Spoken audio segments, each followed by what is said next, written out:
حضرت داؤد طائی اور امام جعفر صادق کے درمیان ایک دن بحث ہو گئی۔ امام جعفر صادق فرمانے لگے یہ محبت کا ان کا رشتہ تھا آپس میں۔ حضرت داؤد طائی صوفی تھے اور امام جعفر صادق تو حضور کے نواسے ہیں نا جی، اور بڑا عقیدت کا رشتہ تھا آپس میں۔ ایک دن امام جعفر صادق کہنے لگے داؤد طائی میرے لیے دعا کر، تو آپ رو پڑے، کہنے لگے حضور میں نواسہ رسول کے لیے دعا کروں؟ آپ تو حضور کے نواسے ہیں، میں آپ کے لیے دعا کروں؟ تو حضرت امام جعفر صادق کہنے لگے یہی تو دعا کرانی ہے، یہی تو میں نے کیا فرمایا، یہی تو دعا کرانی ہے کہ میرے لیے دعا کر، میں اپنے نبی کی بارگاہ میں شرمندہ نہ ہو جاؤں۔ حضور یہ نہ فرما دیں کہ میرا نواسا ہو کے تو کیا کرتا رہا، یہی تو دعا کرانی ہے۔ بڑا پیار تھا۔ ایک دن بحث ہو گئی، حج کر کے واپس آئے، عراق میں تشریف فرما تھے امام جعفر صادق، حج کر کے واپس آئے تو امام جعفر صادق کہنے لگے جو مکے سے ہو آتا ہے نا اللہ پھر اس کو دوزخ میں نہیں ڈالے گا۔ خوش نہیں ہوئے آپ لوگ؟ اللہ آپ کو جزائے خیر عطا فرمائے۔ فرمایا جو کعبے کا دیدار کر لے ایک دفعہ زندگی میں اور ایمان کی حالت میں، اللہ پھر اسے دوزخ میں ایک دفعہ جو دیدار کر لے ایمان کی حالت میں، اللہ دوزخ میں یہ فرمانے لگے یہ میری بات ہے، تو تصدیق کر میری بات کی، کہہ میں نے ٹھیک کہا ہے۔ پیار تھا نا، تو کہنے لگے داؤد طائی تو کہہ میں نے ٹھیک کہا ہے۔ کہنے لگے جی آپ نے فتویٰ ہی پورا نہیں دیا تو میں کیسے تصدیق کر دوں؟ آپ نے پورا فتویٰ پوری بات کریں تو تصدیق کرا لیں۔ کہا پوری بات کیا ہے؟ فرمانے لگے جو خانہ کعبہ بیت اللہ کا دیدار کر لے اللہ دوزخ میں نہیں ڈالے گا، اور جو مدینے سے ہو آئے اللہ اسے جنت میں ضرور داخل فرمائے گا صلی اللہ ہو۔ تو آپ فرمانے لگے داؤد طائی میں نے تو مسئلہ بیان کیا اس لیے کہ جس نے ایمان کی حالت سے کعبہ دیکھ لیا تو اس کا اللہ پہ ایمان پختہ ہے، اور من قال لا الہ الا اللہ داخل الجنہ، اور تو نے یہ جو کہا ہے نا ضرور جنت میں داخل کرے گا مدینے دیکھنے والوں کو، تو بھی دلیل پیش کر۔ مکہ کا ایمان کے ساتھ دیکھنے والا تو میں نے حدیث پیش کر دی، تو دلیل دے۔ حضرت داؤد طائی بولے بڑی خوبصورت بات، اور خوبصورت لوگ ہی خوبصورت باتیں کرتے ہیں، خوبصورت لوگ ہی جی، ورنہ تو اللہ خیر کرے خوبصورت بات نکلتی نہیں لوگوں کے منہ سے، حرم میں بیٹھ کے بھی نہیں نکلتی، پتہ نہیں کیا سانپ سونگھ جاتا ہے، کس قسم کی بولی بولنے لگتے ہیں۔ خوبصورت لوگ خوبصورت بات کرتے ہیں۔ حضرت داؤد طائی کہنے لگے میری دلیل یہ ہے کہ پورے مکے میں کہیں جنت تو نہیں نا، مکہ دیکھنے والے کو جنت ملتی ہے پر مکے میں جنت نہیں۔ فرمانے لگے مدینے میں تو جنت ہے نا، روضۃ من ریاض الجنہ، ماں بین بیتی و منبری روضۃ من ریاض الجنہ۔ فرمایا میرے منبر اور میرے گھر کے درمیان جتنی جگہ ہے وہ، اور آپ فرمانے لگے حضرت امام جعفر صادق سے کہنے لگے حضور دیکھیں نا اللہ فرماتا ہے جو جنت میں گیا ہم فیہا خالدون، پھر نکالا نہیں جائے گا۔ تو کہنے لگے میرا عقیدہ ہے جو 2 نفل بھی ریاض الجنت میں پڑھ لے اللہ اسے ضرور جنت میں داخل فرمائے، اس لیے کہ جو گیا وہ دوبارہ واپس۔ حضرت ادریس علیہ السلام کی دوستی ہو گئی رضوان سے۔ رضوان جنت کے فرشتے کا نام ہے جس کے پاس چابی ہے جنت کی، دروازے پہ بیٹھے ہوتے ہیں، رضوان اس فرشتے کا نام ہے۔ تو حضرت ادریس کا یارانہ تھا، وہ ملنے آتے تھے جناب ادریس علیہ السلام کو۔ تو ایک دن حضرت ادریس کہنے لگے تو خود تو یہاں کی سیر کر جاتا ہے مجھے کبھی کرائی نہیں، آپ بھی کر لیں۔ تو فرشتہ آپ کو جنت دکھانے لے گیا، جنت میں جا کے تو کہنے لگا حضور چلے، فرمانے لگے کدھر؟ کہنے لگا واپس، فرمانے لگے میں نے جانا ہی نہیں۔ اس نے کہا کیوں؟ فرمانے لگے اللہ فرماتا ہے ہم فیہا خالدون، جو جنت میں آئے گا نکالا نہیں جائے گا، تو کیسے مجھے نکال سکتا ہے؟ کہنے لگے جناب آپ نے سیر کا کہا تھا۔ فرمایا سیر ہی ہے یہ، اس لیے کہ جنتی ساری عمر ہی سیر کریں گے، وہ سیر ہی کریں گے، سفر تو تھکا دیتا ہے بندے کو، یہ سیر ہی ہے۔ اب وہ فرشتے پریشان ہوئے تو رب کریم نے فرمایا وہ فرشتے تیرا اور اس کا یارانہ بھی میں نے لگوایا تھا، اور اس کو جنت کی سیر پر آنے کی خواہش بھی میں نے ہی پیدا کی تھی، اور تو کون ہوتا ہے میری بغیر اجازت دروازہ کھول سکے؟ بلوایا بھی میں نے ہی تھا۔ اور یہ جو میں نے کہا نا اڑ جا، یہ توفیق بھی میری ہوئی ہے، میری طلب بھی تو تیرے کرم کا صدقہ ہے۔ یہ پاؤں اٹھتے نہیں بلکہ یہ اٹھائے جاتے ہیں، تو جب بلا لیا ہے جنت میں داخل کرا لیا ہے، اور جنت بھی وہ والی جس کو میرے رسول پاک کے قدموں نے جنت بنایا ہے، وہ جنت جس کو ریاض الجنہ کا لفظ دیا ہے، حضور نے جنت جس کو بنایا ہے، وہاں تک پہنچ جائے۔ یہ ہے عرض جنت، یہ طیبہ کی زمین ہے عرض جنت، پر زمین کس کی ہے؟ کیسا عجیب معاملہ ہے، یہ ہے عرض جنت، یہ طیبہ کی زمین ہے۔ جنت بھی یہیں، کیونکہ مالک جنت بھی یہیں ہے، جنت بھی یہیں، مالک جنت بھی یہیں، جنت بھی یہیں تو مالک جنت بھی۔ اور جتنا جنت کا اعلان میرے نبی نے فرمایا نا، سارا فرمایا ہی مدینے میں ہے۔ اور جنت بیچی ہے کئی دفعہ نبی پاک نے، کئی دفعہ فرمایا بیر روما کما خرید کے دو، مجھ سے جنت لے لو۔ حضرت عثمان نے کہا حضور میں خرید دیتا ہوں۔ کہا جنگ تبوک کے لیے سامان دو، مجھ سے جنت لے لو۔ حضور نے تو کئی دفعہ سیل لگائی ہے جنت کی۔ یہ ہے عرض جنت، یہ طیبہ کی زمین ہے، جنت بھی یہیں، مال کے جنت بھی یہیں ہے۔ کعبۃ اللہ، حضرت عبداللہ ابن مسعود رضی اللہ تعالیٰ عنہ فرماتے ہیں جس کو ایک تکلیف آئے نا کعبے میں، کتنی جی؟ ایک کدی تے آئی جاندی ہے نا، میرے ورگے ہمیشہ دے تھکے بندے، ایک آدھ تکلیف تو بخار آ گیا، پیر میں درد ہونے لگ گیا، کوئی تکلیف تو آئی جاتی ہے۔ فرماتے ہیں ایک تکلیف اگر تجھے حرم مکہ میں آئی نا، ایک، تو اللہ تیرے 80,000 سال کے گناہ معاف فرما دے۔ کنے 80 100 نہیں، میں نے سوچ سمجھ کے جملہ کہا ہے، 80 ایک تکلیف اگر تجھے کہاں بولے نا یار، کتنی؟ ایک، گناہ کتنے معاف؟ یہ کس نے کہا ہے؟ حضرت عبداللہ ابن مسعود نے۔ وعدہ کس کا ہے؟ اللہ کا۔ وعدہ کس کا ہے؟ اگر مدینے چلے جائیں تو میرے نبی پاک صلی اللہ علیہ وسلم کو پتا تھا لوگ میرے غلاموں کو دھکے بھی ماریں گے، مجنون اور پاگل بھی کہیں گے، ان کو بری نظروں سے بھی دیکھیں گے، کہیں گے یہ تو ہے ہی پاگل، بڑا کچھ ہوگا۔ واہ محبوب تیرے انداز میزبانی پہ قربان جائیں، کیسا بندوبست فرمایا، کیا انداز اختیار فرمایا۔ فرمایا تم میں سے جو کوئی مدینے آیا وہ میرا مہمان ہے۔ کوئی مدینے مکے میں ایک تکلیف پہنچی تو 80,000 سال کے، اور یہاں مدینے میں واہ کیا جود و کرم ہے شاہ بطحہ تیرا۔ واہ دیکھیں اعلیٰ حضرت لفظ کیا کہتے ہیں، واہ کیا جود و کرم ہے شاہ بطحہ تیرا، نہیں سنتا ہی نہیں دیکھیں ترکیب اعلیٰ حضرت کی، ایسے جملے درد ہو تو نکل، نہیں سنتا ہی نہیں مانگنے والا تیرا۔ اور کہتے ہیں تیرے قدموں میں رہوں غیر کی ٹھوکر پہ نہ ڈال، جھڑکیاں کھاؤں کہاں چھوڑ کے صدقہ تیرا۔ اور تیرے قدموں میں جو ہے غیر کا منہ کیا دیکھیں، پھر کون نظروں پہ چڑھے دیکھ کے طلبہ تیرا، دیکھ کے جلوہ نہیں۔ اعلیٰ حضرت کا انداز کوئی اعلیٰ مزاج لوگ ہی سمجھتے، جلوہ نہیں جی۔ کہتے ہیں جس نے میرے مصطفیٰ کے قدم کا تلوہ دیکھ لیا اس کی نظر پہ کوئی نہیں چڑھتا، تو جس نے جلوہ دیکھ لیا صلی اللہ ہو، کون نظروں پہ چڑھے دیکھ کے تلوہ تیرا، قدم دیکھ لے تو نظر پہ کوئی نہیں چڑھتا، تو جو سیدنا صدیق اکبر کی طرح مولا علی کی طرح جلوہ ہی دیکھ لے۔ اب میری نگاہوں میں جچتا نہیں کوئی، جیسے میرے محبوب ہیں ایسے میرے رسول کریم صلی اللہ علیہ وسلم نے فرمایا جو حرم مدینہ میں آئے اور اسے کوئی تکلیف پہنچے، اس پر کوئی آزمائش آئے، اسے پریشان کیا جائے، اسے یہاں کوئی دکھ پہنچے، تو میرے حبیب نے فرمایا وہ میرا مہمان ہے، وہ صبر کرے۔ یا رسول اللہ کیا ملے گا؟ فرمایا تم مدینے کی تکلیفوں پہ صبر کرنا، میں قیامت کے دن اللہ کی بارگاہ میں تمہاری سفارش کروں گا، میں رب کی بارگاہ میں تمہاری سفارش کروں گا۔ مکہ مکرمہ میں تکلیف پہنچی تو گناہ معاف ہے، اور یہاں تکلیف پہنچی تو حضور کی سفارش۔ اور پھر دیکھیے نیکی کا انداز دیکھیے، مکہ مکرمہ میں کوئی ایک نیکی کرے تو 1,00,000 کا ثواب ہے، ایک نماز پڑھو تو کتنے کا؟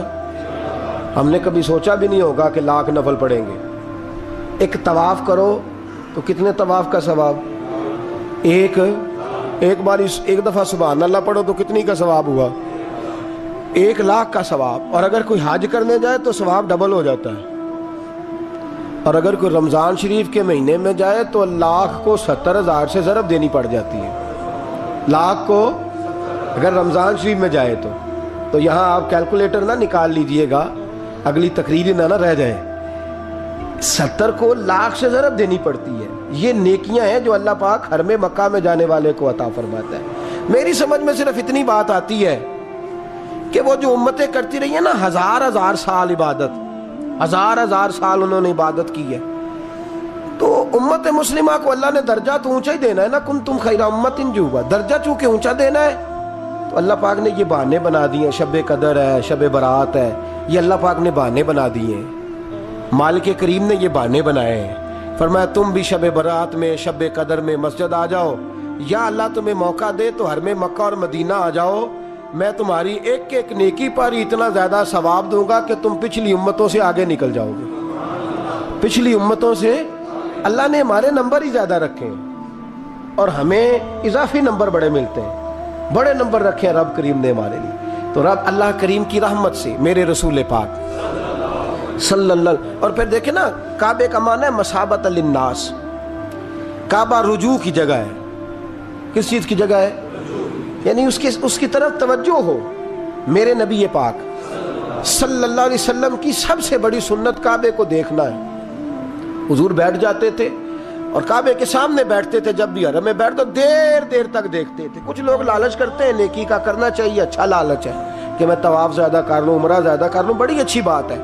لیکن رسول کریم صلی اللہ علیہ وسلم کی جو سنت سب سے زیادہ مضبوط ہے وہ ہے بیٹھ کے کعبے کا. اور حضور نے فرمایا تو دیدار ہی کرتا رہے، اللہ تجھ پر 20 رحمتوں کا نزول فرما دے گا. کعبہ معظمہ کا دیدار کرنا. کعبہ ہے رجوع کی جگہ. نماز کس طرف منہ کر کے پڑھنی چاہیے جی؟ اجی کدھر منہ کر کے پڑھنا؟ کیڑی سائڈ تے جی؟ مغرب سائڈ پہ. تو جو حرم شریف میں ہو وہ مغرب سائڈ منہ کرے گا، مشرق سائڈ. فَإِنَّمَا تَوَلُّوا فَثَمَّ وَجْهُ اللَّهِ. اللہ فرماتا ہے جدھر مرضی منہ کر لے اللہ کی رحمت ادھر ہی ہے. وَلِلَّهِ الْمَشْرِقُ وَالْمَغْرِبُ. مشرق بھی اللہ کا، مغرب بھی اللہ کا. فَإِنَّمَا تَوَلُّوا فَثَمَّ وَجْهُ اللَّهِ. جدھر بھی منہ کرے گا اللہ ادھر ہی. چاروں جانب دنیا کا رجحان کعبے کی جانب ہے. اور یہ جو ہمارا دل کھنچا چلا جاتا ہے نا کعبے کی جانب، کھنچا چلا جاتا ہے، اس کی وجہ یہ ہے کہ نماز اللہ کی اور منہ طرف نماز کس کی؟ منہ طرف. تو ساری زندگی کہتے رہے تو پھر طبیعت تو کھنچے گی نا، کعبے کی طرف کھنچے گی. میرے محبوب کریم صلی اللہ علیہ وسلم کے لفظ بڑے حسین ہیں. محبوب کریم صلی اللہ علیہ وسلم نے فرمایا تو حج اور عمرہ کرنے آئے تو یہ نہ سمجھ میں حاجی یا معتمر ہوں. الحاج والمعتمر وفد اللہ. حج عمرہ کرنے والا اللہ کی جماعت ہے. یہ کس کا گروپ ہے؟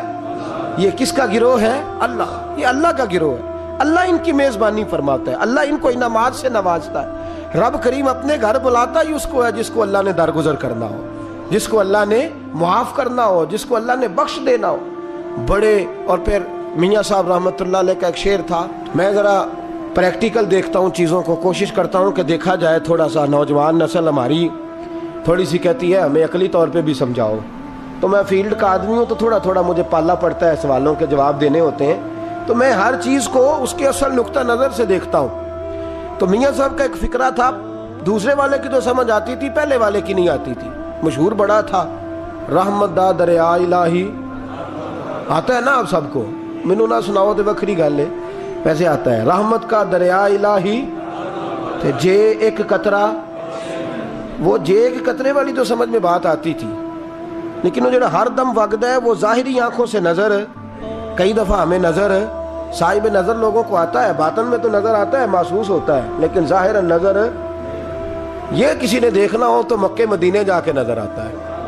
رحمت دا دریا الہی ہر دم، ایک دم نہیں، ہر مدینے کی جس گلی پہ نظر کریں نا آپ ریلا ہی آ رہا ہے.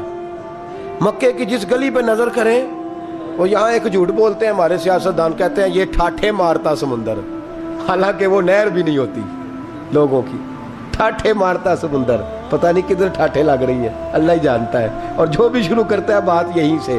حرم شریف جا کے پتہ چلتا ہے ٹھاٹھے مارتا سمندر کس کو کہتے ہیں۔ رحمت دا دریا الہی ہر دم ہی وگدا ہے تیرا، تے جے کہ قطرہ بخشے مینوں کام فرمایا یہ تو نیکی نہیں کہ منہ مشرق کی جانب کرو یا مغرب کی جانب کرو، تو یا اللہ نیکی کیا ہے؟ فرمایا نیکی وَلَٰكِنَّ الْبِرَّ مَنْ آمَنَ بِاللَّهِ وَالْيَوْمِ الْآخِرِ، فرمایا نیکی تو یہ ہے کہ اللہ اور آخرت پر ایمان لاؤ، نیکی ایمان کا نام ہے۔ پھر فرمایا فرشتوں پر، کتابوں پر، نبیوں پر ایمان لاؤ، اور اپنا مال خرچ کرو اللہ کی محبت میں، رشتہ داروں پر، یتیموں پر، مسکینوں پر، مسافروں پر، مانگنے والوں پر، غلام آزاد کرانے کے لیے۔ اور فرمایا نیکی تو یہ ہے کہ نماز قائم کرو، زکوٰۃ ادا کرو، اپنے وعدے پورے کرو جب تم وعدہ کر لیتے ہو، اور جب تمہیں کوئی مصیبت پہنچے اس پر صبر کرو۔ فرمایا اولئک الذین صدقوا، یہ وہ لوگ ہیں جو نیکی کے دعوے میں سچے ہیں، جو ایمان بھی لائیں، خرچ بھی کریں، مصیبت پر صبر بھی کریں، یہ وہ لوگ ہیں جو ایمان کے دعوے میں سچے ہیں۔ وَأُولَئِكَ هُمُ الْمُتَّقُونَ، اور یہ وہ لوگ ہیں جو پرہیزگار ہیں اللہ سے۔ آگے یہ آیت جس میں اللہ نے قصاص کا حکم دیا ہے، بدلہ لینے کا، یہ حکم اسٹیٹ کے لیے ہے، حکمرانوں کے لیے۔ فرمایا کہ جب کوئی شخص کسی کے ساتھ کوئی ظلم کرے تو پھر اس کا بدلہ لو۔ تو کس طرح بدلہ لینا ہے؟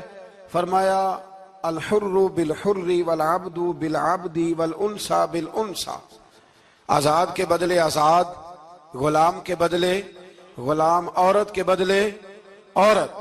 ہاں اگر کوئی وارث معاف کر دے تو بات الگ ہے، ورنہ بدلہ لو۔ اور قرآن مجید نے یہاں ارشاد فرمایا کہ اگر تم بدلہ لوگے تو زندگی ملے گی، تمہیں زندگی ملے گی۔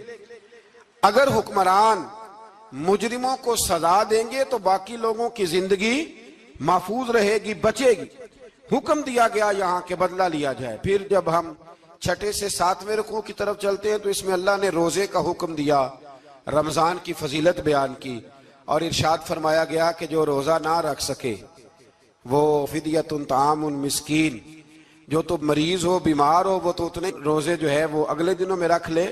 اور آگے جا کے یہ بھی بتایا گیا کہ جو زیادہ ہی بیمار ہو پھر وہ ایک مسکین کا فدیہ دے دے، کھانا دے دے۔ پھر اسی آیہ کریمہ میں رب کریم نے فرمایا اگر تم مجھ سے دعا مانگو گے اسی رکوع میں تو فرمایا میں تمہاری دعاؤں کو بھی ضرور قبول کروں گا۔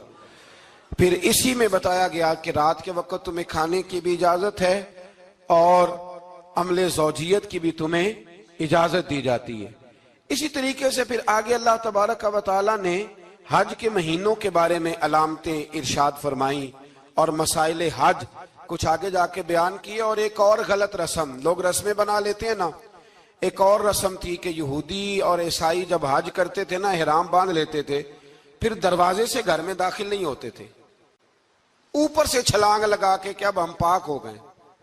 تو دروازہ چونکہ گناہگار ہے، اس کے بیچ سے گناہگار آتے جاتے رہے ہیں، لہذا دروازے سے نہیں گزرتے تھے۔ تو اللہ کریم نے فرمایا یہ کوئی نیکی نہیں، یہ کوئی طریقہ نہیں کہ تم دروازوں سے نہ گزرو۔ وَلَٰكِنَّ الْبِرَّ مَنِ اتَّقَىٰ، دروازے کے اوپر سے چھلانگ لگانا نیکی نہیں، بلکہ نیکی تو یہ ہے کہ اللہ سے ڈرنا شروع کر دو۔ حج کے بعد پاک صاف ہو جاؤ، ڈرنا شروع کرو، یہ اصل میں نیکی ہے۔ تو پھر اللہ تبارک و تعالیٰ نے حج کے مسائل کافی تفصیل کے ساتھ، چونکہ وہ فقہی مسائل ہیں اور پوری اس کی جزیات ہیں، لہذا وہ ایک نشست میں کرنے کی بات نہیں، تو رب کریم نے وہاں مشعر حرام کا بھی ذکر فرمایا اور ان سب چیزوں کی طرف نشاندہی فرمائی جن پر توجہ کرنا امت مسلمہ کے لیے بڑا ہی ضروری ہے۔ پھر آگے 8ویں رکوع تک یہ باتیں مختلف انداز میں چلتی رہیں۔ پھر 9ویں سے 10ویں رکوع میں ایک بات رب کریم نے یہ ارشاد فرمائی کہ میں نے کافروں کی نظر میں نا، جب انہوں نے میری نافرمانی کی ہے، میرے کلمہ نہیں پڑھا، میرے محبوب کو نہیں مانا، قرآن مجید کو نہیں مانا، تو فرمایا میں نے دنیا کی زندگی ان کے سامنے مزین کر دی۔ یہ بڑی سمجھنے والی بات۔ فرمایا زُيِّنَ لِلَّذِينَ كَفَرُوا، وہ جنہوں نے کفر کیا تھا نا، ان کے لیے زینت دے دی کسے؟ حیات الدنیا، دنیا کی زندگی کو اللہ نے نا ان کے لیے حسین کر دی، انہیں بڑے اچھے لگتے ہیں، یہ میری جائیداد ہے، یہ میرا باغ ہے، او میری حویلی ہے، یہ سارے میرے جناب بنگلے۔ فرمایا یہ چیزیں ہم نے کافروں کی نظر میں پھر پیاری کر دی۔ سمجھئے گا بات، یہ کافر کا طریقہ ہے، کہ وہ دنیا داری کا مال دیکھتا ہے تو اس کی آنکھیں کھل جاتی ہیں, بڑا راضی ہوتا ہے. مومن کا یہ طریقہ, مومن کس بات پہ راضی ہوتا ہے؟ اللہ تبارک و تعالیٰ کی رضا پہ مومن راضی ہوتا ہے. اس چیز کو اللہ کریم نے یہاں بیان فرمایا. پھر اس سے آگے جو حرمت والے مہینے ہیں ان مہینوں کا ذکر کیا گیا. پھر اللہ تبارک و تعالیٰ نے جوے اور شراب کو حرام قرار دیا. 219 نمبر آیت ہے, اسی رکوع میں اللہ تبارک و تعالیٰ نے اس کا بھی تذکرہ فرمایا. یہ تفصیل کے ساتھ تذکرے جاری رہے. پھر اسی طرح عورتوں کے جو حیض و نفاس کے مسائل ہیں ان کو بھی اللہ تبارک و تعالیٰ نے اسی پارے کے اندر بیان فرمایا. کچھ طلاق کے مسائل بھی اللہ کریم نے اسی پارے 9ویں رکوع سے آگے جا کے ان ساری چیزوں کو اللہ کریم نے بیان فرمایا. اور پھر یہ بھی ارشاد فرمایا حیض و نفاس مسائل اور طلاق, ان ساری چیزوں کو بیان کرنے کے بعد فرمایا کہ ان کے مسائل گویا سیکھ لو, اس پر عمل کرو. اور فرمایا تلک حدود اللہ, یہ اللہ کی حدیں ہیں. فلا تعتدوها, اللہ کی حدوں سے آگے نہ گزرنا. یہ وہ باؤنڈری ہے جو اللہ نے بنائی ہے, یہ حکم وہ ہیں جو رب نے دیے ہیں, تو ان سے آگے نہ جانا. تو بالتفصیل ان ساری چیزوں کا یہاں بیان فرمایا گیا. اور وہ مسائل جو بڑی تیزی سے لوگ الجھا دیتے ہیں ان کا بھی اللہ کریم نے یہاں ذکر فرمایا.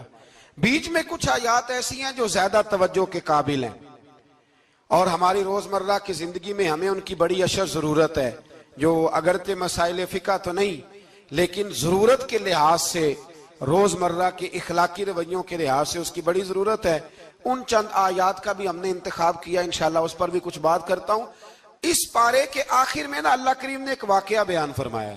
اس میں اللہ تبارک و تعالیٰ نے نا بنی اسرائیل کا ایک واقعہ بڑی تفصیل کے ساتھ, اور وہ اس پارے کے اختتام پر عقیدے کے لحاظ سے, نظریے کے لحاظ سے, سمجھنے کے لحاظ سے بڑی اہم چیز ہے, اس پر ضرور غور فرمائیں.